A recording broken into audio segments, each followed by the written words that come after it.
Hey, I'm Alex Radcliffe from Board Game Co. and welcome to Games Leaving the Collection for January 2023. The first video of the month, that's not true. The first Games Leaving the Collection video of the year, that's what I meant to say.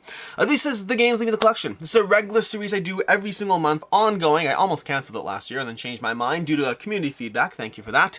But this is a video series in which I go over all the games I'm choosing to get rid of, and it's a doozy. It's a doozy of a video. We got a whole bunch to go through. There's been a bunch of these larger purges recently. I did an end of the year purge that was fairly large. Then I went through my unplayed games to go through a whole bunch of those and decide which ones I just wasn't going to prioritize. You can check that out video out as well. And then there's this one where I have a whole backlog of games, and this is where let's give a whole bunch of disclaimers. There's always disclaimers, but let's give a whole bunch of disclaimers here. The first disclaimer is that usually I try to specifically order games leaving the collection videos so that they don't cover games I have reviewed but haven't gone up yet. Just to be clear with that, what I mean is if I filmed a review and I know the game is leaving, I usually try to have the games leaving the collection video with that game after the review goes up. There will be a few here of games that I will have reviews coming up shortly that are in this video. The piles are getting a little too hard to manage, so there's a bit of backlog as I just throw a bunch in here. That means spoilers to the video. Doesn't mean the games are bad, it just means games are leaving in general, which brings us to disclaimer number 2, which is it doesn't mean the games are bad.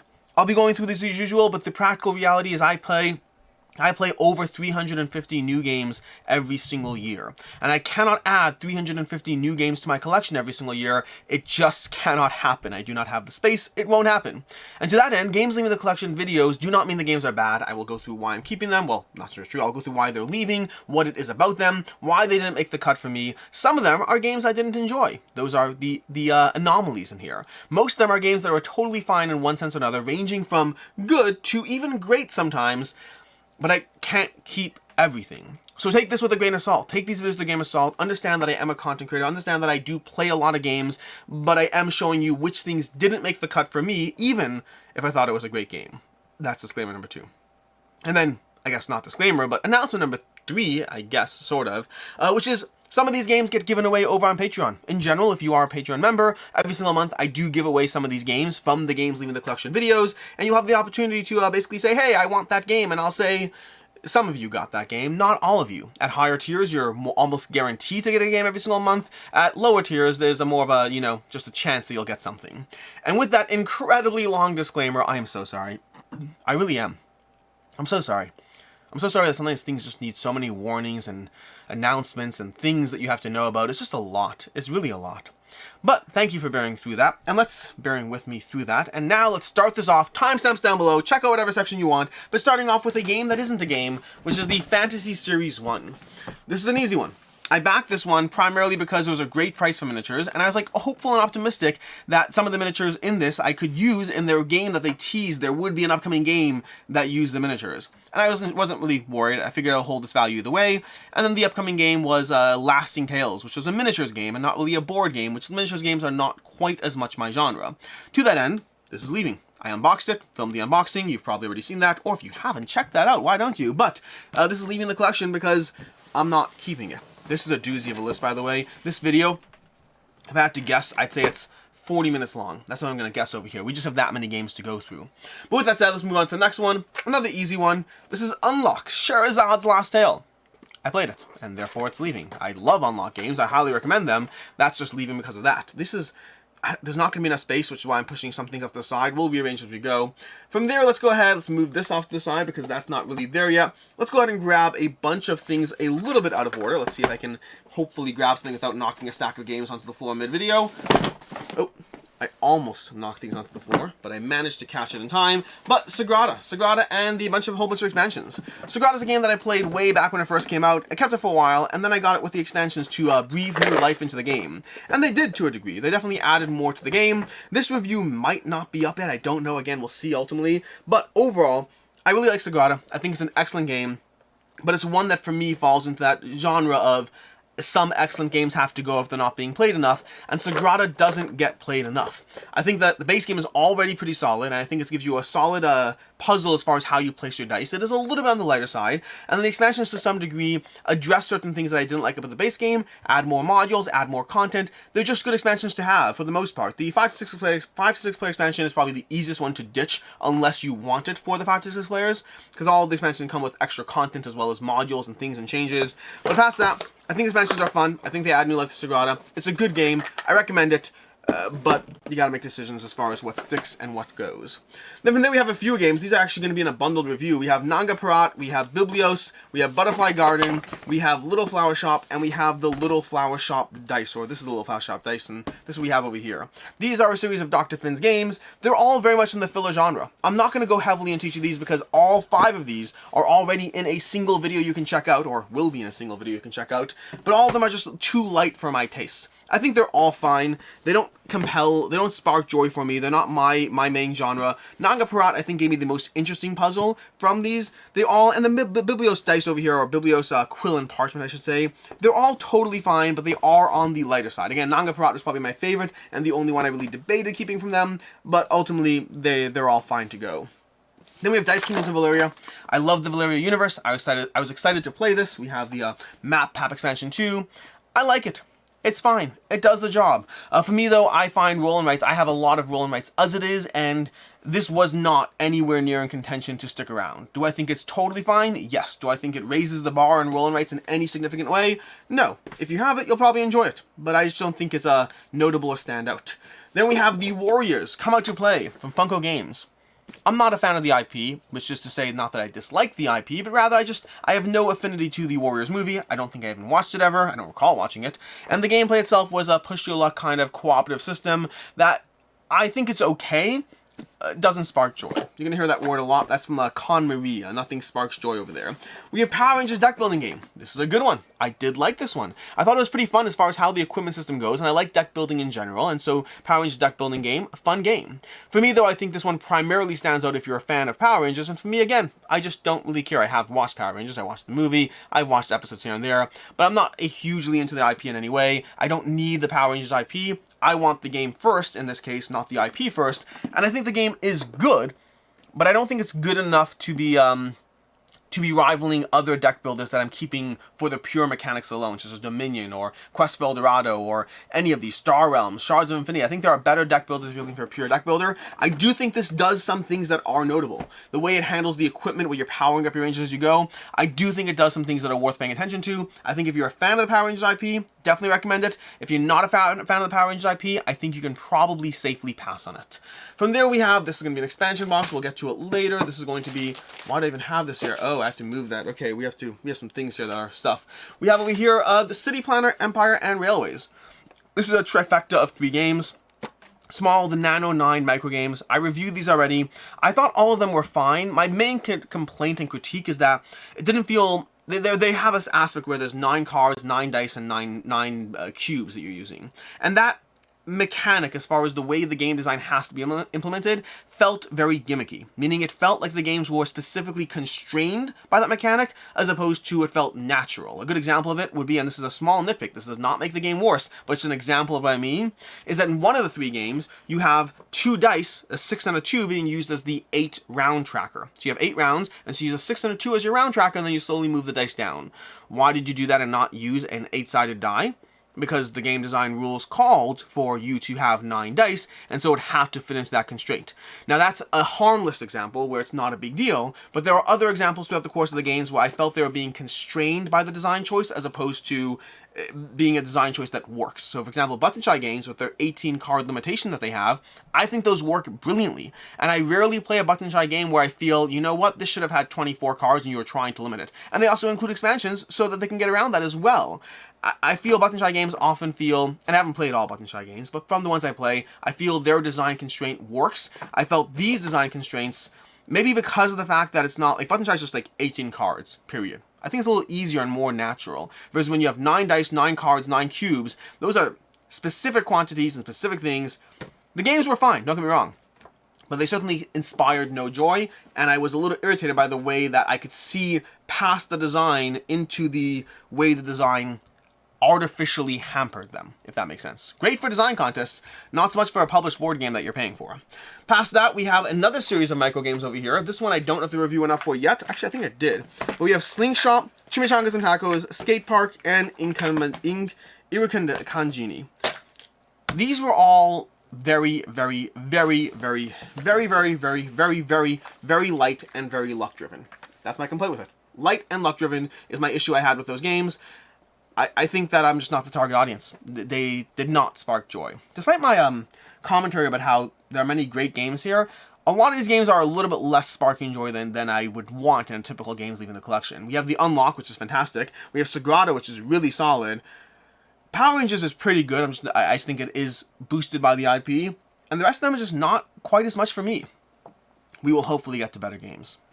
We will definitely get to better games. Then we have PinPoint. PinPoint is a solid party game. I'm just not quite as much the audience for party games in general. I have a very low selection of party games I actually hold on to. I mean, if a game is designed primarily to be a 6+ kind of experience, I have monikers, I have codenames, I have Dixit. That might be it. But I don't have 6+ players playing party games that often, to the point that Monikers probably hasn't been played in over a year. Dixit, I think, has been played like once or twice in the past year, and Codenames has been played a lot at 4 players. It hasn't been played at 6 players in who knows how long. So party games that thrive at higher player counts, just not my... I think PinPoint's good, by the way. I do enjoy PinPoint a lot. I think it's solid. If you like Wavelength, I think you'll like what PinPoint brings to the table. I think it's an excellent party game for groups of 6+ players, which doesn't really happen for me. Then we have Decorators. Dungeon Decorators, it was fine. It was okay. I felt the art really held back the game. Like, it looks very lo-fi. It did not work quite as much for me. Again, I think it's fine. I think it's okay. I'll move on from that one. We also have, by the way, Green Team Wins. I gave that away to somebody else as a gift, but that was another one that falls into the same category. So there's that, in case you want to know other games leaving my collection that aren't quite here. We have Imperium the Contention. This review may or may not have gone up yet. Great game. Really great game. I really enjoyed this one.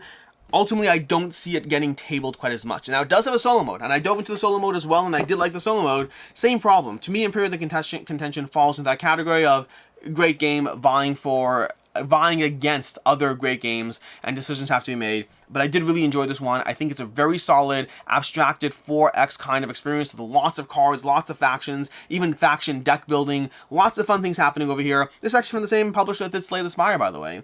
But I like it. But other games are going to win over that one. We have Venn, which was fun, but I think that the genre of what Venn is doing, as you overlay cards into Venn diagrams to try to hint towards players, it's kind of a Dixit style game or Mysterium style game where you're trying to communicate silently through the card placement to your teammates. I think it's good. I'd rather play Mysterium. I'd rather play Dixit. I'd rather play Stella Dixit Universe. I think it's good within a genre of games that have done this kind of concept better and more often. Then we have... Where are these games going to go at this point? I don't even know. Then we have Keep the Heroes Out. This is one that I very much enjoyed. I had some complaints about it though, and those complaints are enough for me to get rid of it.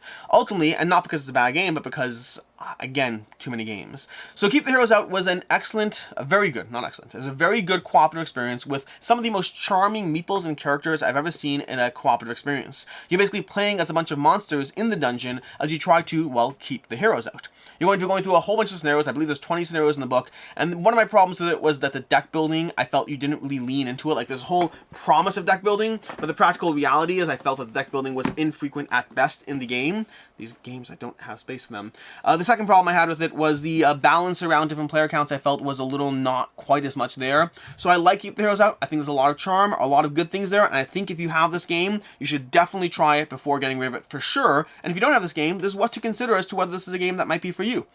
For me, those complaints were enough for me to move on from it.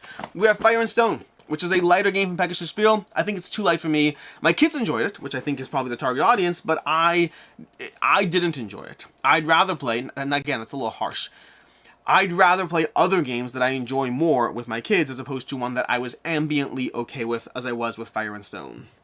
From there, we have Blazon. Blazon from 25th Century Games. A point optimization game of decorating your shield as you gather cards, put them down to your shield, be mindful of different restrictions and criteria. In the genre of point optimization games with restrictions as far as how you place and put things out, I thought it was fine, but I thought the rules were a bit of a mess. But that part I can get over because, I learned the game. I already know it by now, but I thought the rules were a bit of a mess. My bigger issue with it was I thought the strategy was very much on the lighter side for the most part as far as you play through the game. Like, I didn't feel as many meaningful decisions as I typically do in games of this genre. Then we have Between Two Cities Essential Edition. This is great. My first reaction after playing this was, I should hold on to this. I should keep this. The same way I kind of originally kept Between Two Castles of Mad King Ludwig, meaning I like the system. This is a game that plays between 3 and 7 players. There's a 1 to play, I believe there's a 3 to 7 officially, 1 to 2 player variants. I love that. Stonemaier Games, I love that. They printed out in the box. They printed 3 to 7, 1 to 2 player variants. That is, I'm so happy. So I'm going to take a break here. This is a video I did a long time ago, together with Jesse from Quacklope, one of our debate videos. We did have this little debate series that we did like 5 videos of and then never continued, but one of them was about the nature of player counts on boxes.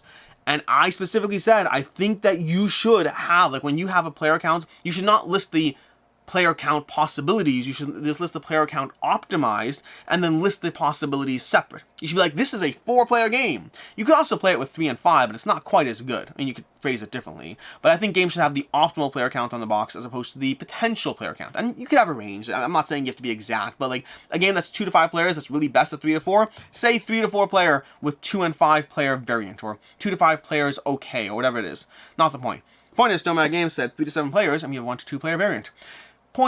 Real point is, going back to the original thing, is that this game, Between Two Cities, I really enjoyed it. It's light, it's simple, it's got good tile drafting, I like it. Also, I realize, despite the fact that I kind of want to hold on to it, I realize that it's going to go the same way as some of its older brothers, not like the older brothers Between Two Castles of Mad King Ludwig, but games in general like this, Tiny Towns, Between Two Castles of Mad King Ludwig, other games I'm not remembering right now, games that are decent at higher player counts, Ethnos. I find that a lot of them I like, but I don't often pull them out enough for me to justify their existence. So 7 Wonders is going to continue to be my placeholder for when I want a decent strategy game that works well between 3 and 7 players. We have Dinner in Paris. Played this one a bunch. I really liked it. I liked it a lot. You're basically trying to gather set collection and a little bit of polyomino adjacent game, but not really polyomino, just kind of adjacent. I like what Dinner in Paris is doing. It's from Funny Fox Friends, Funny Fox Games, whatever. But ultimately, it was okay. It was good. I have other polyomino games I'd rather play. Dinner in Paris was totally fine. I don't think the review's gone up for this one yet, but maybe it did. We have Pendulum, another Stonemaier Games game. I like Pendulum in theory. What I mean by that is Pendulum is a real-time game. This review's long overdue. This is actually, I think, the first review copy I ever got from Stonemaier Games, and I finally reviewed it. Basically, I got it doing the whole hype and buzz, didn't get a chance to play it, and by the time things had moved on, I was like, I don't need to be another voice that's like, Pendulum's good, but not great. But Pendulum is good, but not great. My issue with Pendulum is that, as a real-time game, with the real-time gimmick of the sand timers, I actually really like what it's doing, with the caveat that it is a mess to teach new players. It's a mess to get players up and running. It is a hard game to get tabled, unless you are playing with a consistent game group. But if you are, I actually think it's pretty clever at what it does. And then if you're playing in the non-real-time mode, there's better games to play. So Pendulum ultimately is one that I think is a little bit too...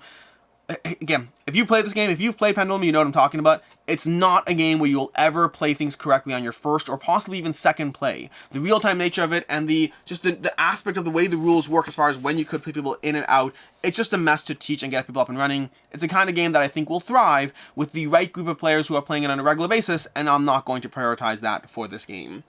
Then we have Gartenbau. This is also in 20th century, similar to Blazon over here. But Gartenbau, I actually really like this one. It's just, Blazon I was more ambiently okay with. Gartenbau I really liked. You're basically trying to gather these seedlings and then place flowers on them and place, flowers on top of that. There's different terms. I can't remember all the terms.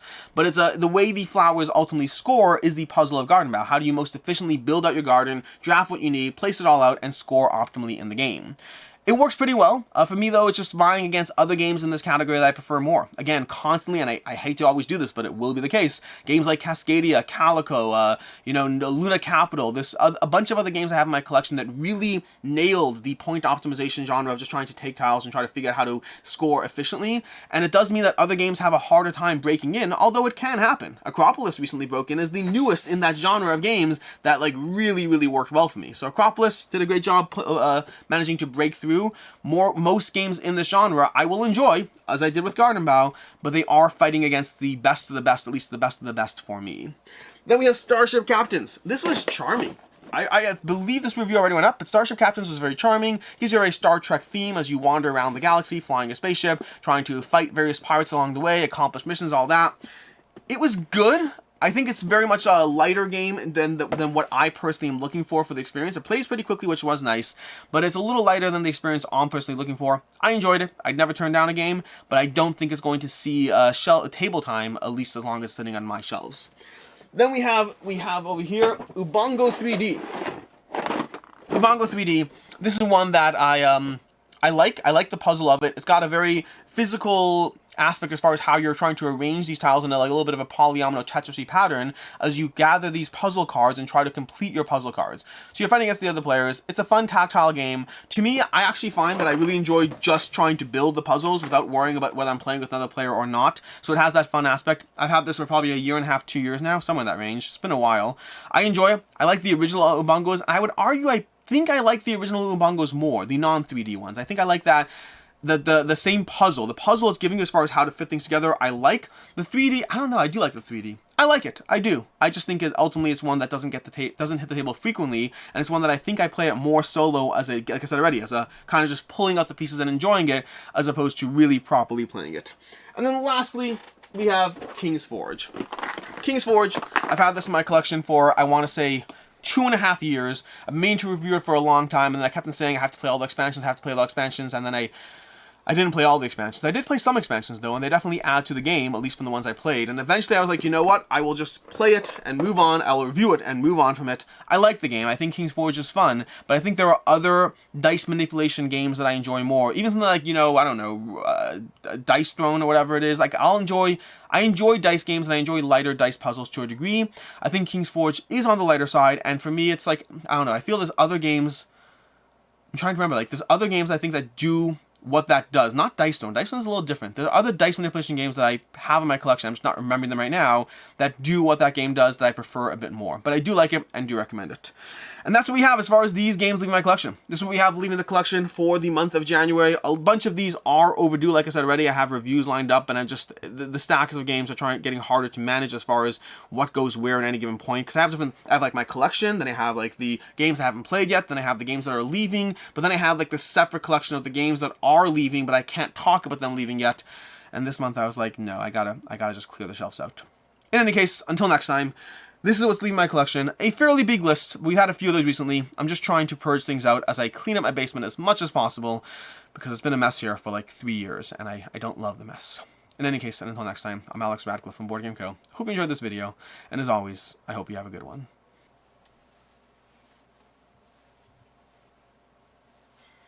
Oh, and that totally wasn't 40 minutes. I completely miscalled that.